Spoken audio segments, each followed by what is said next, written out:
Bienvenue à tous pour le premier match, the first match, featuring on the right, the yellow from England, Adrian Waller for C,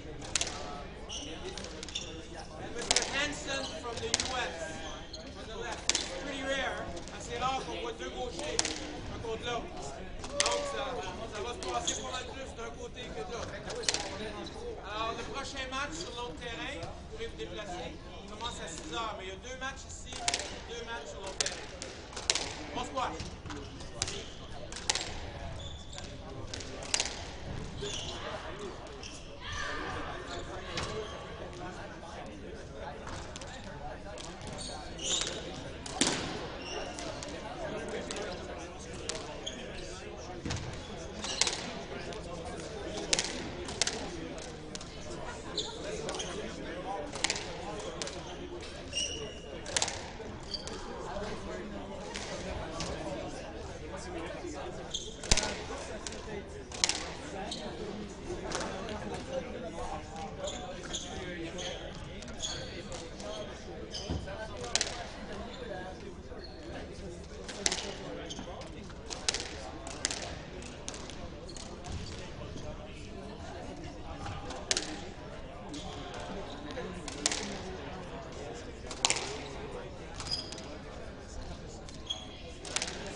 Hello, hello, hello, and welcome to the quarterfinals here of the Montreal Open.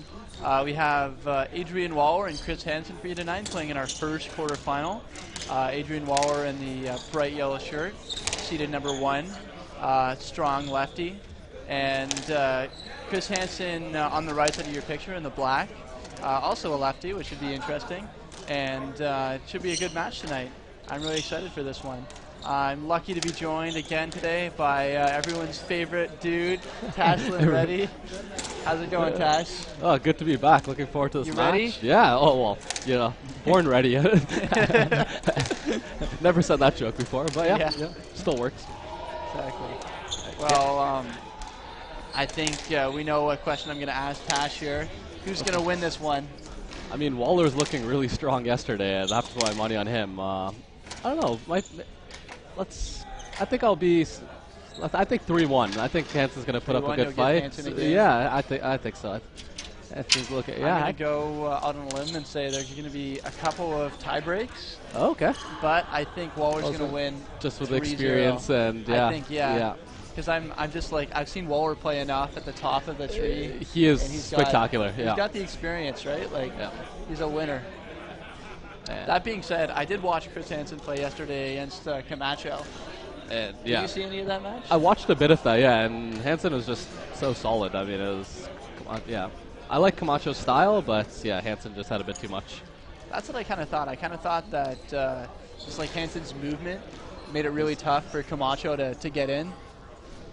No, exactly. I agree. I agree. Camacho is an up-and-coming player. He's got a couple good wins, but you can't just hit winners on everybody, right? Like you got to build your game from the top down if you want to move up in the. How old is Camacho? Any idea? I think he's like 20. 20, so he's like recently out of juniors. Yeah. Apparently he didn't play any juniors because he wanted to make money, so he just started right on the tour. Oh wow, which is pretty logical if you think about it. He's quite the talented player, and I guess we're getting started here already.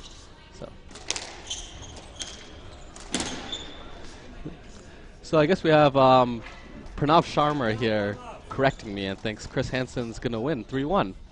Pranav, we'll find out, eh? We'll find out. If not, I think beer's on the line here. Oh, yeah.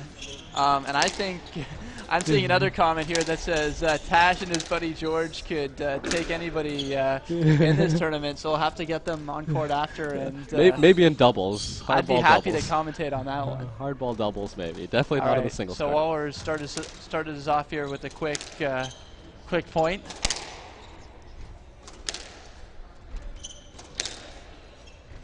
It's always funny seeing two lefties play. It's completely different than normal squash, but they always expect the play to be on the other side of the court. Yeah, on the left-hand side of the wall, but no, most of the play seems to be on the right side so far, but they're going down the forehand at the moment.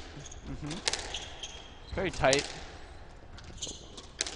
Both players just feeling each other out. Playing some good length, and then, Wall is just so strong around the tee area. Hanson definitely needs to somehow get him off there if he has any hope of winning. Yeah.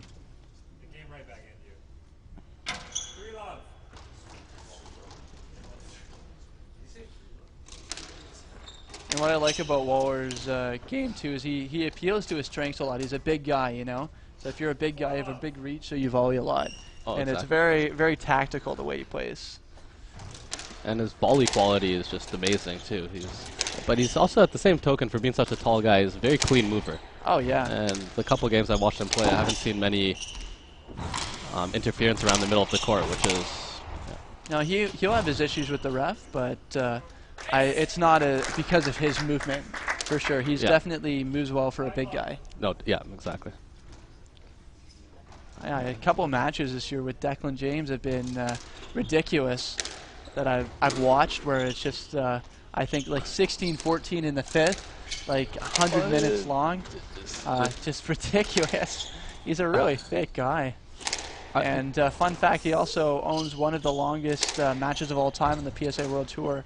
I think it was against, if I might be mistaken, but I think it was against Sean, actually. The local hero, Sean Delier. Yeah, local hero Sean Delier, who will be coming into the commentary box for our second match. And Hanson's finally on the board. Yeah, Hanson's on the board finally. I'm going to repeat that one more time. We will be having the legendary Sean Delliere in the commentary box later on tonight. So if you're already here, don't go anywhere because for sure you're going to want to see that. And I've got a question. Who's the ref? It's Cameron Seth, who lost out in the first round to Nick Sackvey. Cameron Seth is an up-and-coming player on the circuit right now. Finished 6th at Nationals. Gave Nick Sackvey a good run, 3-1, and actually took Sean to 5 at Nationals last week. So it's interesting to see more Canadian players coming up.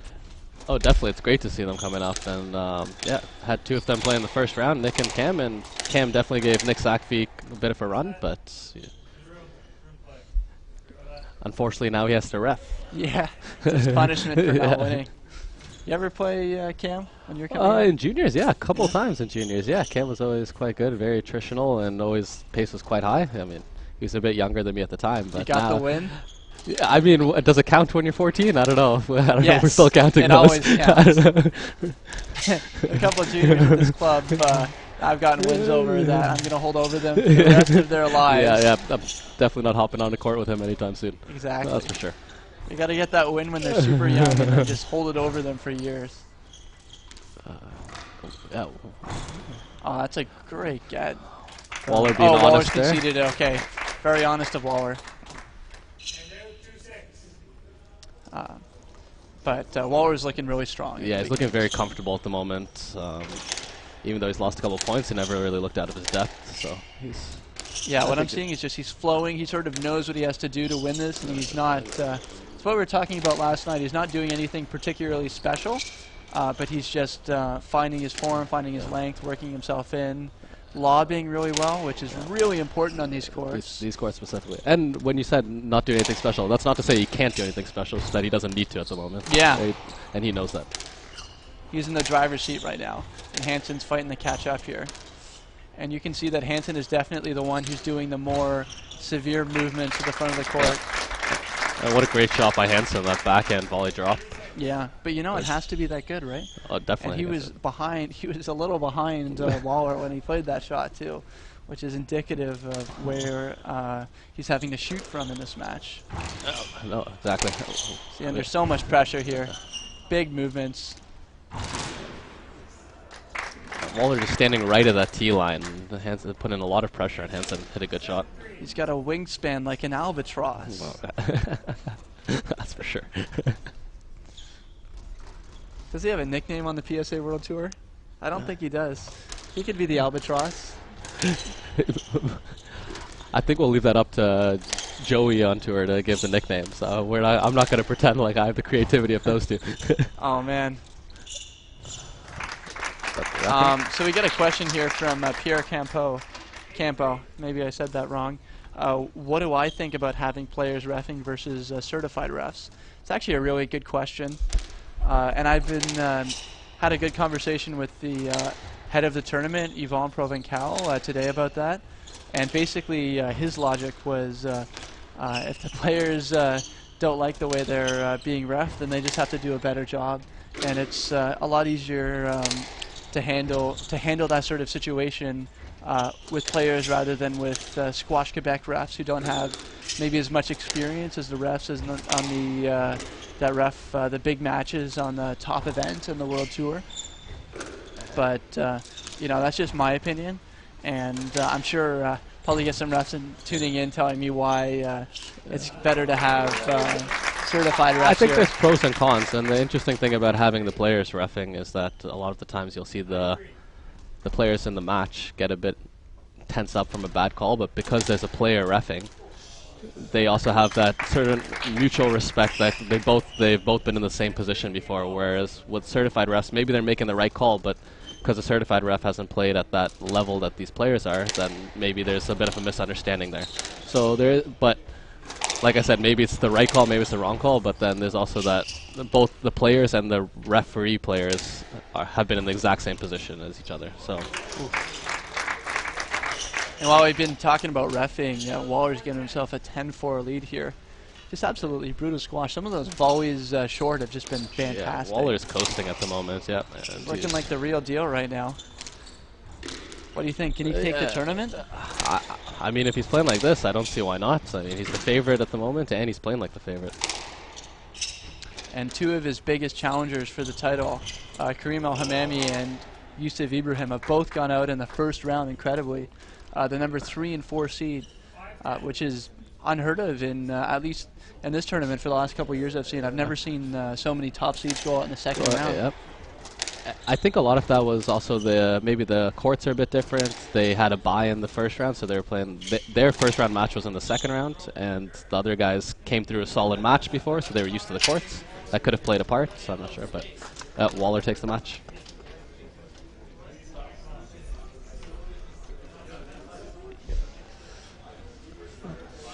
Well, look at that, 11-5 to Waller in this first game.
And we are back to start the second game.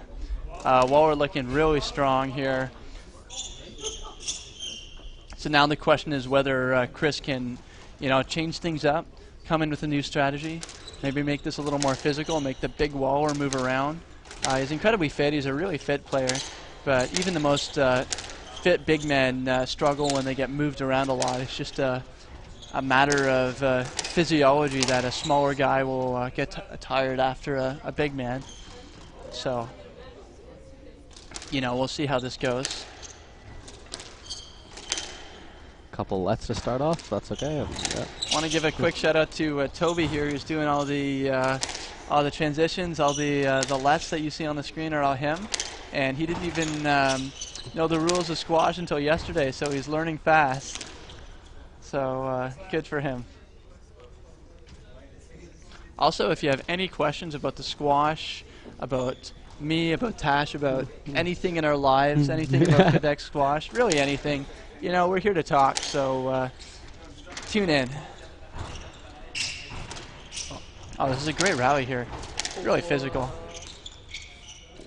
I gotta say, this is the kind of squash that I'd want Hanson to play here. He's really starting to take the game to Waller and move him into those back corners. Well, Waller's just absorbing so well, and now he's back to a neutral point in the rally, and look at that length. Oh, that's so tight. Yep. I mean, Hanson played a good rally there. Pretty much close to perfect, but he needs to do that in and rally constantly over and over again. It's so tough. Yeah. I mean, he showed he had the potential there. Now he just needs to string a couple of those together. Yeah, well, it's pretty frustrating when you have an opportunity like that where you're moving the other guy around and they still manage to win the point. That's, I feel like whenever I watch Ali Farag play, that's just what happens all the time. Yeah. And for me, he's like the indicator of the best player I've ever seen at absorbing pressure. And as a number 1 seed, That's pretty much the most important thing. It's just absorb, because you just got to absorb the firepower. Every player has firepower. You just got to be able to absorb it and very Gentry-esque. keep playing. Yeah, that's the word. And Hanson just making a couple unforced errors here, popping the ball into the middle. Man, Hanson just can't get it past Waller. Every single ball is a volley or a beautiful tight length if he plays it to the back. Yeah, Waller's just in the zone right now, and Hanson needs to do something to disrupt his rhythm. I feel like Waller's head is just perfectly dialed in right now. He knows exactly what he has to do, and he's just in his happy place. Well.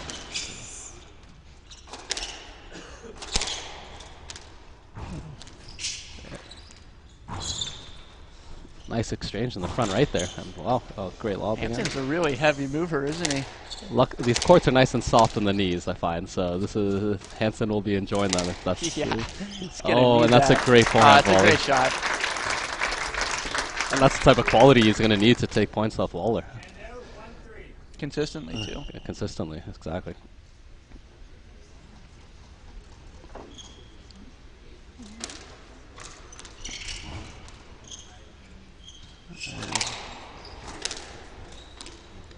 Waller's so severe on the volley drop. I love it.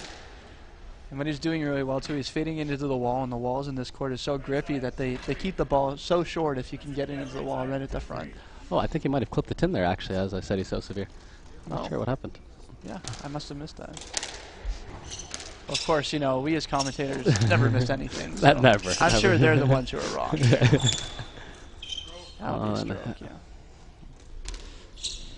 Hanson definitely, to me, feels like he's putting himself under a bit more pressure as he's forcing himself to hit a better shot that he's maybe comfortable with, and that's where this unforced errors are coming from. Well, I mean, if he can pull them off, then all to him. All to him for sure. But we'll see if he can consistently keep this game plan going. He's doing honestly, it doesn't look like he has much of a game plan right now. Honestly, he's kind of just. He's just trying to stick in there and get something. He's trying to stay in there, and hats off to him because he's definitely battling hard. But I just think that he has to get Waller more into the back corners before he goes short. It is 4-all though, and which is much better. He started last game. Waller raced up to a 5-love lead, if I'm not mistaken, and it's 4-all here, so he's within a shot for sure. Yeah, and I can definitely see in this route he's doing a better job at getting Waller behind him. See, he's getting him the back foot a little. Now Waller's in front though. Oh, what a rally here! Oh, he's gotten that tight from the back wall. A gorgeous rally. Oh wow. I think Waller here is trying to expose Hanson's movement a little bit because he sees how heavy he is going to the front of the court, so he just keeps doing these straight drops that are tight. Exactly. He knows that if he goes short, he keeps it tight. There's nothing Waller can do to attack, right? As the rally gets longer, Waller seems to push up more and more on the tee too, so it's forcing him quite a bit. It's pretty. It's choking him.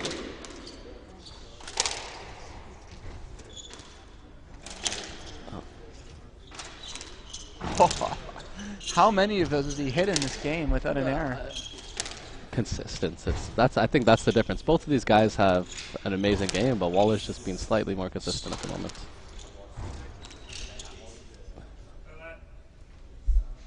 Good shot. That's the first time Waller's big frame gets in the way slightly, and just a straightforward let ball.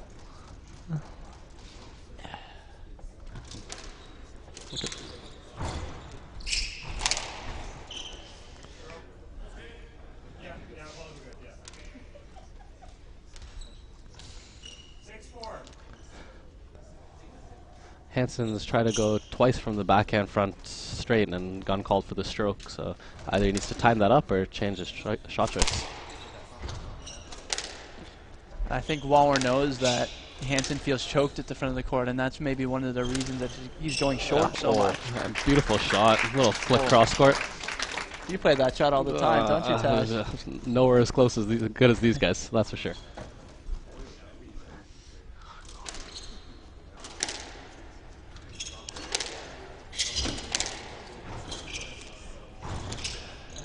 What?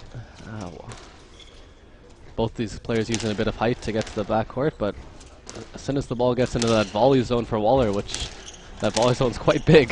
Even if it's tight, he's still doing it. And the ball's coming back just as tight as Hanson puts it. So, I mean, Chris Hanson is renowned for being able to hit a really tight ball too. He's got really accurate length. That's one of his best qualities. Yeah, I guess that's the difference right now between a top 50 and a top 30 player in the world. Yeah. See, they can all hit tight balls, but the difference is being able to do something off of other people's tight balls and be able to finish the balls at the front of the court. Yeah. And from what I've heard from some people talking about Hanson's game is that he doesn't. He's not as well. I was gonna say he's not as reliable at the front of the court, but he hits a shot like that. So what do I know? But just from what I've heard, his deep game is a lot better than his short game, disproportionately better. And I think he might be going to plan B here because Waller's deep game seems to be a bit better than Hanson's, unfortunately. So maybe he's being forced into some attacking squash, which might be interesting for this match. Yeah.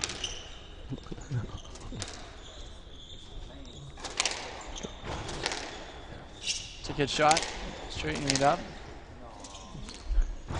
Hanson is really killing himself to try and stay in these rallies. And you can just see like every shot he's getting is just on a full lunge, big booming lunge, and then he tries to recover the tee, and the ball just keeps moving. Exactly, no, definitely. Right. Sometimes Hanson even has Waller going the other way, and yet Waller just takes half a step across the tee, and he's back in position, no problem. He's like, nice try, buddy. Yeah. And there's a nice little trickle boast, Waller, to go up to game ball. This is just an absolutely brutal performance from Waller right now. I think the consensus from the couple players I talked to was Hanson had a shot at the very least taking a game in this match, but definitely not looking like that right now as Waller takes a commanding 2-0 lead.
And we're back for the last game. Not the last game. Well, the third game. Maybe not the last game. We'll see how Chris does here. Well, hopefully Chris can prove us wrong with that last game comment there. Maybe. You know, we both want to see a good match here. Not that it hasn't been a good match. It's just been very one-sided up to this What do you think Chris can do to get this game to a fourth? Well, I think he, you know, if I could give him one attribute that I think would really help, would be a really brutal two-wall boast. to stretch Waller out. Yeah, he Yeah. hasn't really used that much, and maybe that's also because Waller's just been a bit too tight. Oh, and there he goes there for we 2-1. go. And Waller just gets swallows it up. Okay, got any Yeah. other ideas? Yeah. Hey, you know what? Both these guys' squash IQ is a bit higher than both of us, so Yeah. we're not going to pretend that we know better. But yeah, we tried the 2-wall boast. Let's see if Hanson tries it. But there, Hanson pulls that out with a great wow. So maybe the 2-wall boast did open up a bit for that game. And Yeah, and it's a consistent thing, right?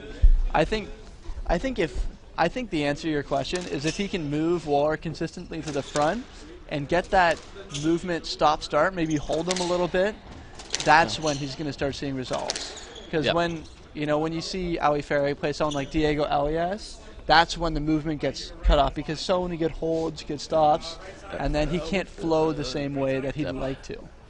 Definitely. With a big player, I mean, the holes definitely are usually work against them. And I don't know, maybe Waller hasn't been tested so much with the holds yet. But, What was that? And Hanson pulled that off from his ankles. What a great shot. That was a 2-wall post, yeah, wasn't it? what was it? Oh, I mean...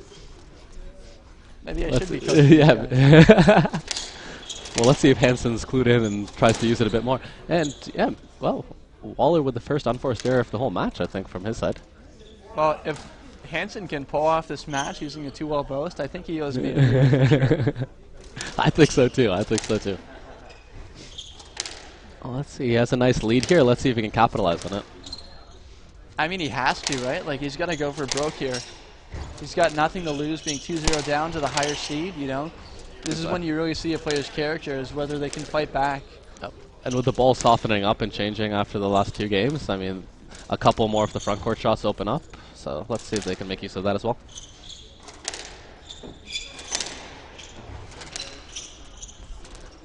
Yeah, so one more question here. Probably just this Wi-Fi. So if any of you think that you can coach better than us and tell Hanson what to do differently, then let us know, and we're more than happy to talk about your opinions on the air because, Tash and I aren't really professionals here. We do our best. We're okay, but we do our best. More than happy to hear you guys comment here and make this a little more interactive. And there's 68 people watching, which is a great start. We're hoping to crack 150 tonight, so we'll see how that goes. But thank you all for tuning in. It's really wonderful in a smaller tournament like this to get such a good crowd here. And I hope you guys are enjoying the squash as much as Tash and I are. Oh, yeah, it's been some amazing squash so far this week, and the quality's only going up. So, and Waller quickly gets 3 points on the board, and now the match is much closer. 3-4. I'm still going to call Waller taking this game. The shots that Hanson hit at the beginning of the match, I just don't think he can keep that up consistently. I mean, that's a good shot, right? But like, he's got to do it again there. He's got to hit that shot if he's going to, I guess we're going to play a lead on that ball. I think they're giving him a let because of the contact, but honestly, I didn't see a whole lot of contact. No, it did look like quite minimal interference, and maybe that goes back to the point of the players reffing, and they're a bit more lenient towards their fellow players. Yeah, I've got a nice idea here from Jean Mario. Cool last name. So he's saying wear Waller out, play the long game. Definitely a good strategy here. In theory, that is amazing, but how fit can one person be if you're on the receiving end of running, as Hanson has been for most of the match? Yeah, I was going to say is right now Waller's the one making Hanson work. Yeah, exactly. So trying to turn the tables takes a lot more than just trying to wear him out. Yeah, but all these guys are super fit, so it definitely comes down to a bit more control at the tee than the other guy. Yeah. Hanson's still got a lead here. And he's not really making the errors that I called him to so far at the beginning of the match. As Waller hits an outright winner on a straight-up length from the front of the court. Yeah, beautiful shot. It's a bad omen when your opponent starts to just hit shots like that from the front of the court. Yeah, his consistent quality is just slightly better than Hanson at the moment. But Hanson still is up 1 point here, and hopefully he can come up with a couple of amazing shots.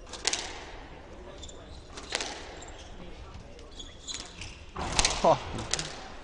See, even when he misses the drop shot, he still follows up so well. Yep, follows up perfect and just pushes Hanson from corner to corner there. See, Hanson doing his diagonals, and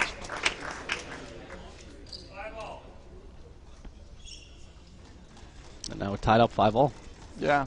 So Waller right now is ranked 32 in the world, but I got to say the squash he's playing here is definitely what you'd expect to see of a top 20 player playing a player in the top 50s.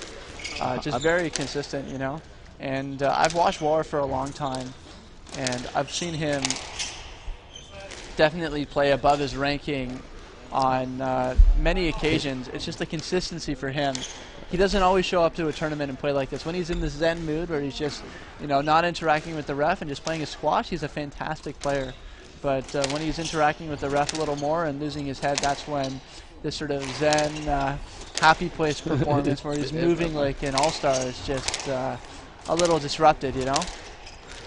Yeah, no, definitely. As it is, not many players can start heckling with the ref and still keep completely focused on their match. Maybe Jonathan Power is one of the few that could, and that's arguable too. But not many players can do that. So it's always good to stay within the court and focus on yourself. Jonathan Power was an anomaly for sure. Maybe Mohamed Al-Sharbegi is one other player who can do that, but definitely at the higher end. Not a consistent thing for him either. In the top tournaments now with the video refereeing, it helps a lot with the less ambiguity. So absolutely, that's been helping with the arguments. But I mean, yeah, in this tournament we don't have the luxury of that. So, but we haven't had many ref player interactions so far in this tournament. Not that I know aside of. Aside from Hamami versus Hamami a bit, Saki yesterday. And I think that's because Nick was just playing a pretty amazing game, and Hamami was trying to throw him off his game. It was more trying to throw the opponent's rhythm off rather than being angry at the ref.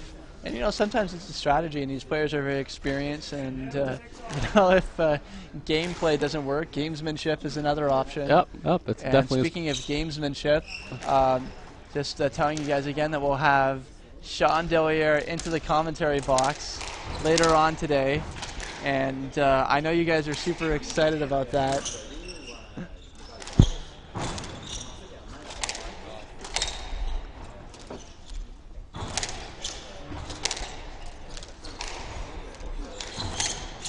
So we're very excited to have Sean come into the commentary box.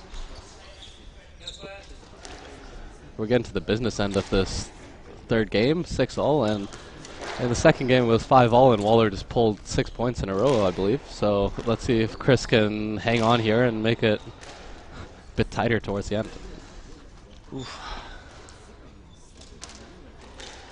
Got a comment from Pranav again saying that Hanson's just too tired now. He just can't get his movement going, and I'd have to agree with that. He does look very tired. I don't think it's as much sort of like physicality over a long time. It's just he's always running here, so it's getting into his what's the word I'm looking for? Something. The anaerobic phase. Anaerobic phase, exactly. Is that the word you're looking for? Yeah. He's a little winded. But sorry, guys. I'm a music major, not a science major. And there, Hanson strings a couple amazing shots together and wins the point.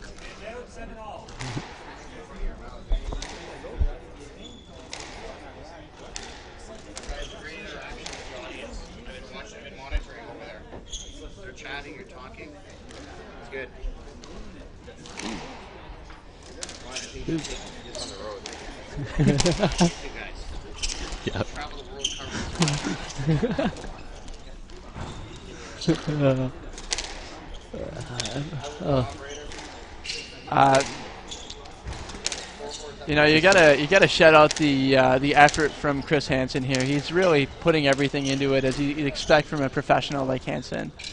You know, been on the tour for a number of years, sort of 60, 70 in the world, and you know, he's a professional. He knows how to do these events, and he's not going to give up if he's sound of body. And kudos to him. I think the score is it 7-all or 8-7 right now. And I think it's 8-7 for Hanson. 8-7 for Hanson. There we go. Really fighting here. And Hanson's a player I've seen on occasion play above his ranking as well. I saw him take a game off Rosner a couple years ago, which was Rosner's no slouch, that's for sure. Yeah, I think as we a can agree on wild card that. at the TLC, it's a pretty. You know, Rosner is one of those players too that can just go out and just crush the lower ranked guys. So it was. I remember it was pretty impressive watching you know, the 65 in the world just take on the world number 6 and give him a good run. Now we're all tied up 8-all. Let's see. Oh, there's nothing in this game, No, Tash. If Paul Johnson is watching, then I know he'll appreciate the scoreline right now. There we go. Hanson gets it to the back glass, and just, okay. Setting up for a nice rally. It's Waller's just slightly ahead, keeping the tee. But Hanson had the opportunity. Oh, he didn't need to do that. Yeah, he just felt the pressure of Waller and thought the quality needed to be a bit too better, too much. If you ask me, he should have held that and then gone deep. You know, set up the drop shot and another 2 shots after Waller's a little more tired. But I would. When the body's fresh and the mind's fresh, maybe you're thinking a bit different. But yeah. You know, I'm joking, of course. Like it's so much different when you're on court and you're under so much pressure. Exactly. You know, it's all well and good to just hear a game plan, but when you're on court and you're trying to implement it against someone who's frustrating everything. And Waller's just sitting right at that tee line, cutting the ball. He's just taking the ball so early. Hanson has, even with Hanson's amazing movement, it's just a bit too slow for those. So 2 match balls for Adrian Waller right now, and I think he's going to convert on the first one. But you know, we gotta shout out the effort of Hanson here. He's really put in a good effort, and Waller thought that one was a stroke. And maybe this goes back to the certified refs might have given that one a stroke. Where's the player? I think that call could have gone either way. Honestly, it'd be nice to get a video review on that. But you know, I thought maybe there's a little more space than Waller thought. I think this is where the players wants maybe a bit of looking for the pure game and not wanting to win the match on a stroke. Yeah. So. I mean, both of these guys are been long enough in the tour to know that any way you win a game is a game for you, no matter what. Oh, that's tight. Hanson struggling here.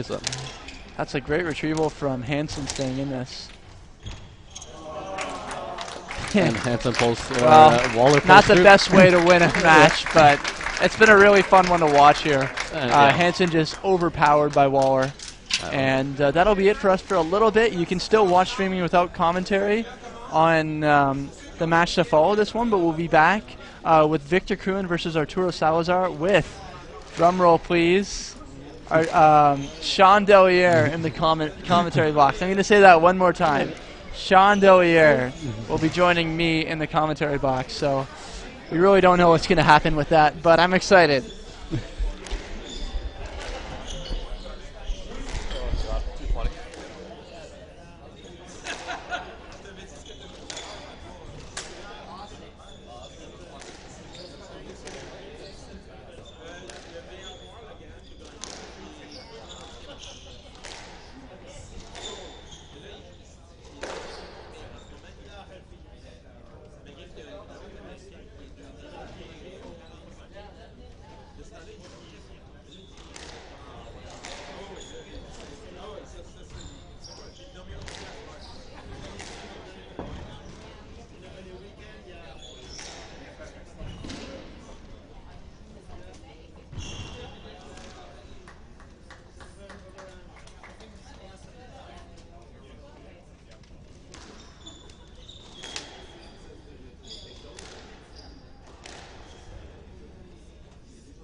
estrade de moins sur cette écran.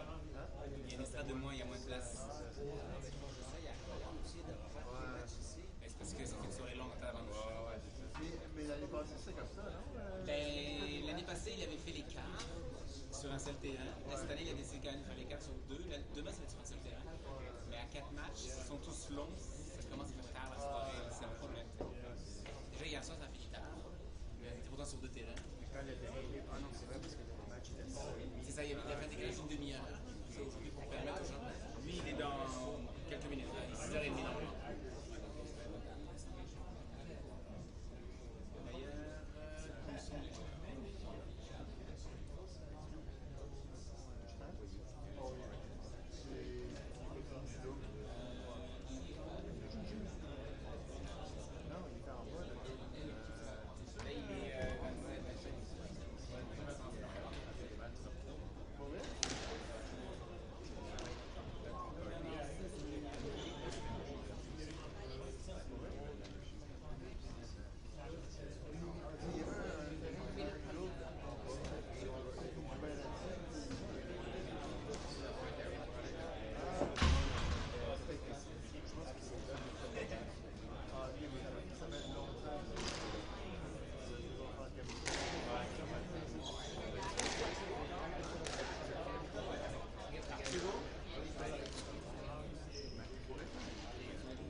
Hello and welcome back to the Montreal Open here at the MAA Sporting Club in downtown Montreal.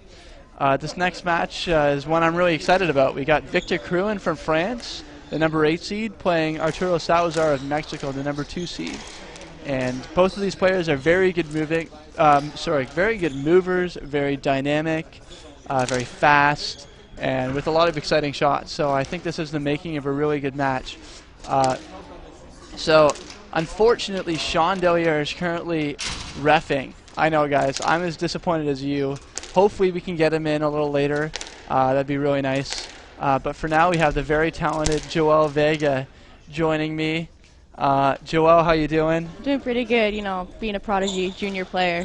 Excited to be here? Excited to be here. Excited to be in the commentary box? Lovely, yes. Well, thank all of you for joining us, and it looks like this match is getting started here. Crouin starting us off with a lot of very strong volleys around the middle. All right, Joel, who do you think is going to win this match? I think I'm going to go with Arturo. Arturo? Arturo. Number 2 seed, playing it safe? Playing it safe. What's the score? I'm going to say it's going to be 11-8. In the first game? Yeah. What I mean, like, for the match. Oh, right. 3-1. 3-1. 3-1. Okay. Well, that's an interesting one for sure. I not tend really to be right going about out this on stuff. a limb there, right? I tend to be Playing right it on very this stuff. safe. Okay. I mean, there's only 2 ways it could go. 3-1, 3 ways. 3-0, 3-1, 3-2. That is correct. There are only 3 ways it can go. I'm going to go... You know what? I'm going to go out on a limb here, make it interesting. 3-2 to Victor Crouin. Oh. Ooh. I know. I'm hedging my bets here.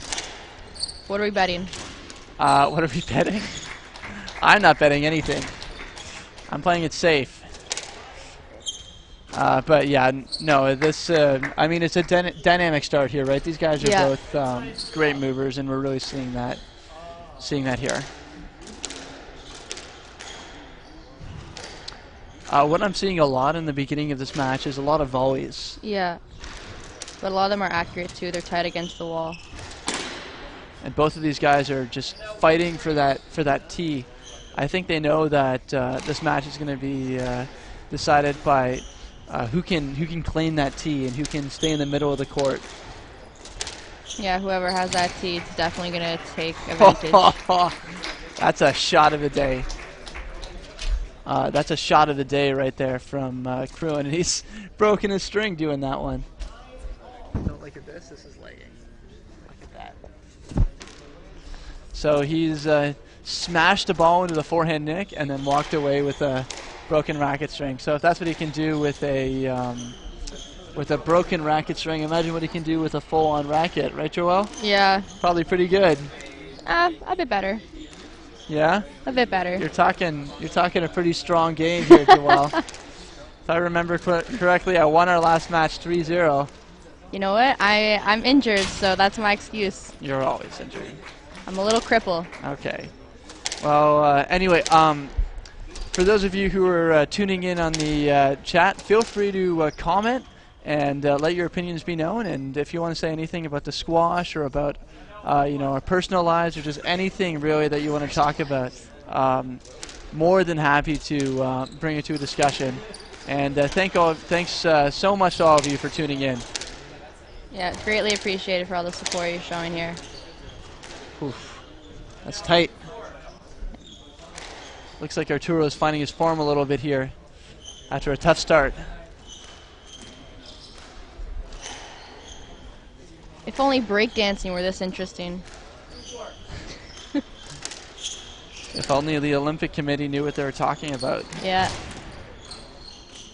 Tight ball. I mean, really, like breakdancing duels? Are you serious? Right? Like, what are they doing? Clearly not the smart decision. Well, nothing we can do about that, and squash doesn't really need the Olympics to be successful. It already is successful. It's a big sport. Yeah. And the tour is doing quite well at the moment, actually. Oh, wow. What a great get from Kruin. Can't get that one back, though. Great use of the open court in the back, right? Yeah.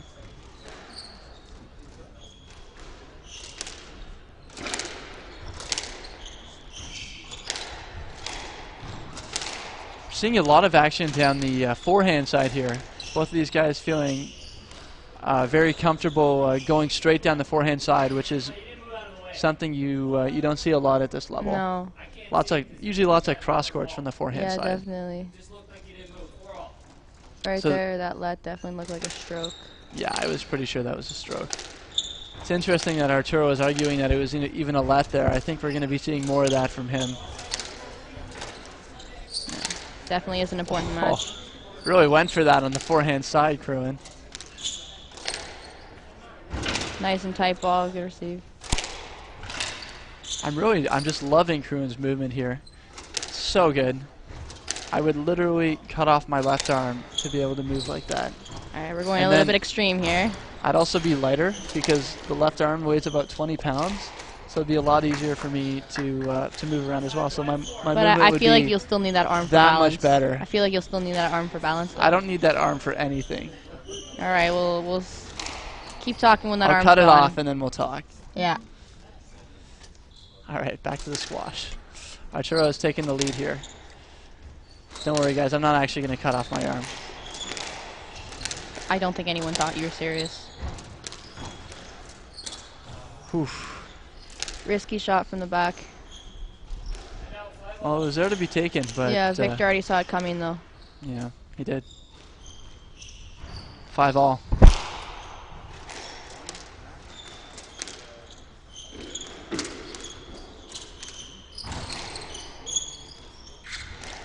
Stroke right there. Pretty tight in this first game. I'm not really seeing anyone that's really dominating the tee more than the other person. It seems pretty even, pretty back and forth. And I know, Kruin is a younger player, only 19 years old, and he's 19? the lower seed. Yeah, he's 19. Extremely young. He's the #1 at Harvard. Really? Yeah, but he's also the. But he's also very fit. So I don't think fitness is going to be an issue here. This kid can run all day, and he's a fantastic mover. So, I don't think that's going to be a problem here. Oh, that's a taxi and a half. Yeah. I think we need to call an Uber for Kruin there. Get him back to the right spot. Yeah. Completely sent the wrong way. Even the movement of Kruin couldn't get that one back. It was a good attempt at a receive, but shot it right back to himself. Yeah. I mean, he did get it back there, which was pretty impressive, but... Just too much towards the center court. Yeah. It's funny because Arturo Salazar, highly ranked player, just over 50 in the world right now, but his brother actually has an identical twin named Cesar Salazar, who's ranked 28 in the world right now, has been as high as 16 in the world. Has beaten Mohamed El-Sharbegi. Oh, that's amazing. Very strong player. But I watch Arturo's game and I see a lot of the same attributes that Cesar has. And I mean, twins definitely tend to have the same attributes. No, I know. It's just funny because I feel like I'm watching Cesar Salazar on court right now, but it's his brother. You get half the show.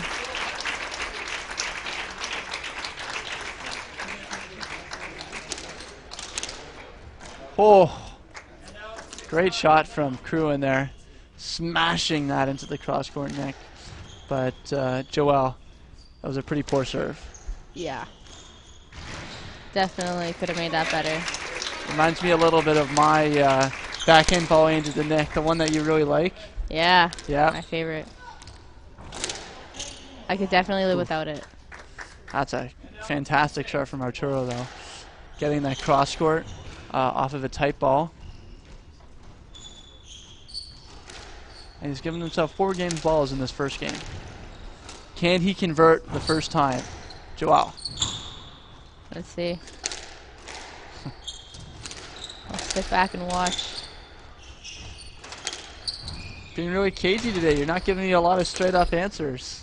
No, because it's a game of we'll see. Oh, this is a great rally. Oh, great get. Arturo's movement here is just fantastic. Victor's definitely running all over the court. I think he got that. Not going to get that one back, though. No. Just Can't make two fantastic amazing rally. gets. Fantastic rally. And Arturo Salazar leads 1-0 to love.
changer la game. Laisser la place. Les gens sont en retard. Changer la game.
All right, sorry guys. I think we had some technical difficulties here, but Sean and I are on now. Sorry about that. Sean Delliere is here. We had a wonderful conversation with a lot of insights. We'll have to clip that for later. With the mute button on for a good 10 minutes. You know, it's the life of a commentator, right? And, oh, yeah. Very good to have Sean here. And he was just saying that Kruin is a dynamic player that's coming up really well on the World Tour. And he's given himself a bit of a lead here. I think it's his first lead in the whole match, actually, 6-5. All right, Sean, you're the expert. Can Kruin come back from 2-love against Salazar? Well, this could be getting exciting, folks. Not could be, is. We are in the very moment of... Well, there goes that lead. Back to 6-all. This is where Arturo wants to have... definitely wants to get this done in 3. I could tell you their thoughts. Victor's like, you know, I don't want to go home. I got so much fitness left. I just need to find a way into this match. Sure, he's not crosses in his fingers. He's going to have to play balls out to take it without any fear. And Arturo definitely doesn't want to go too long in this. So let's see how this goes.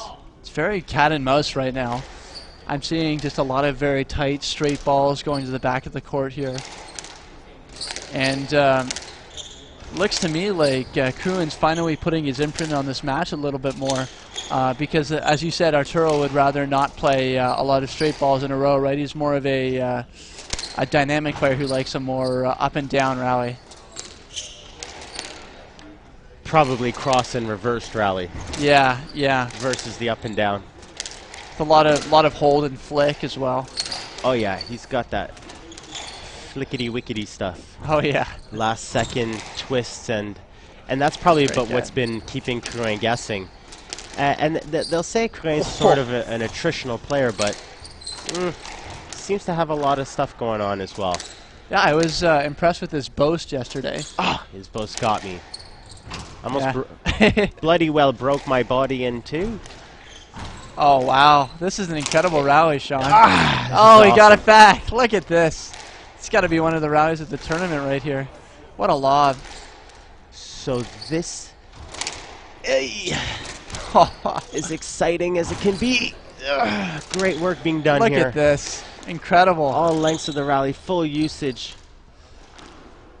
I'm loving these lobs from Kruin, too. Very mature. Resetting the rally over and over again. Sense a tired. Woo! Wow. Formidable. Just what the crowd asked for. Wow.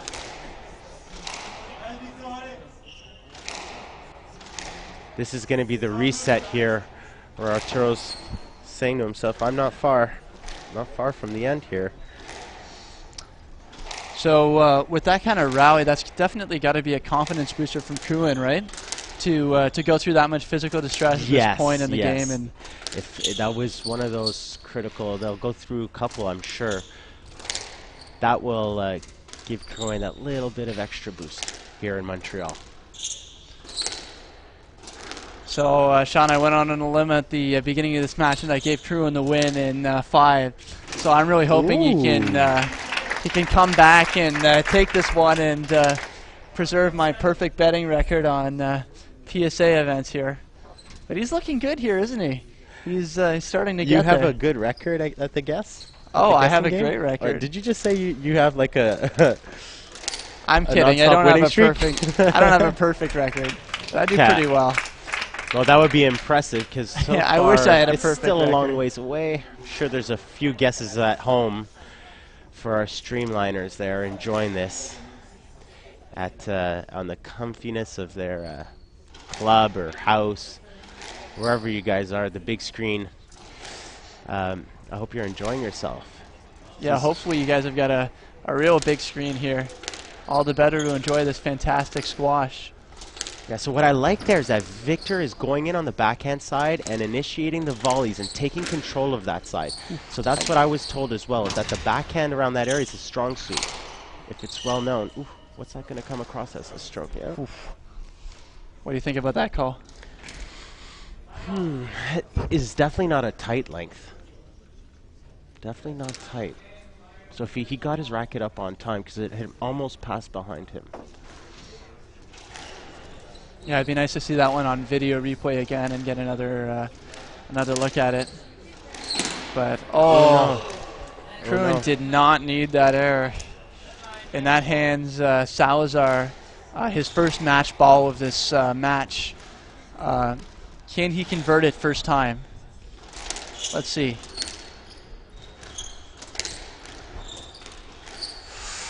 Oh, that's tight. That's Oh, a what a great shot. This is where Arturo's going to turn on the motors to try to close this match up. Oh, he's got and him on go the into run super here. Speed. Great retrievals from Arturo. Oh, nice retrieving from Kruin as well. Easy let.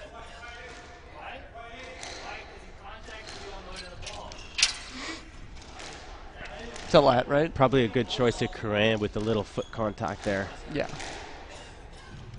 Looked like a let to me. This is a little bit too important. This is the stay in or exit of the tournament, which is something tough to face. So take your time if you can, if you're uncomfortable.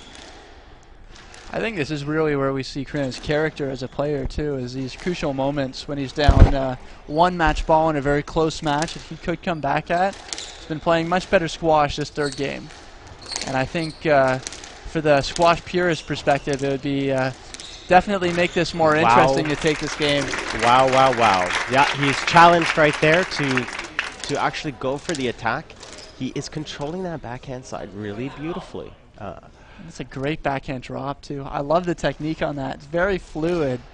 Swings through the ball. Yes. Oh. It looks like he's a very technical, sort of structured swing, as you can see, as he just hit there. Very organized, right? Yes. There's a few words we can say for that kind of quality of swing. So, Arturo's feeling Kruin's boost, having brought it back now to 10-all. What do you think Arturo's game plan is at this moment? Defensive or attack? I would say probably just trying to get Kruin moving a little bit and hold his movement. Because I saw that's what he was doing to a lot of success in the first couple games. Yeah. But, I mean, if he's hitting shots like that, that works too, right? He left it in the middle, though, unfortunately, Victor, there. Yeah, and one could argue that because of his cross-court game there, he's holding a little bit, getting that late shot in. That's what's given him that opportunity to slot that. Completely agree with you. Backhand drop has been sublime today. Oh, that was... I mean, both of these guys got fantastic backhand drop shot. So match ball here. Can he pick that up? He did. Oh, he got it. He got it again. This is where Victor's going super speed. Oh, this is incredible. Beautiful. Little obstruction. Does he get the let? I think he got the let there. So after all that, we're going to play this rally again. Wow. That was a great one, though. Oh, we got a question from Giovanni Piccolino asking when you're getting married, Sean. Oh, that's coming up possibly at the end of this summer. Oh, congratulations. Yeah, thank you so much. Nice of you to ask, Gio. Gio's one of our famous refs here in Montreal. Ooh, that was a tight, tough call there because it was a tight drop shot, but Kruin was there. So if it was playable, then you could argue that it was a stroke, and if not, it's a no let. So it's just a really tough one to call, and the ref is compromising given the let. Absolutely. Probably best to play it safe in such a crucial situation so you're not on anyone's death wish. Yeah. I think if the ref had given Kruin no let there, he'd be on Kruin's death wish right there. Dartboard in the room. Oh. Just clipped the top. Wonderful end of battle there. Yeah, great match. Even though it was a 3-0, I thought it was very good squash here, and you know, sometimes the score doesn't really say how the match went, and I thought Kruin still is showing us that he's a strong player with some improvement still, but still a lot of potential. So thank you guys for tuning in, and there's still one more match. Very welcome. That's very welcome. going to be coming up without commentary that you guys can get excited about. So thank you very much.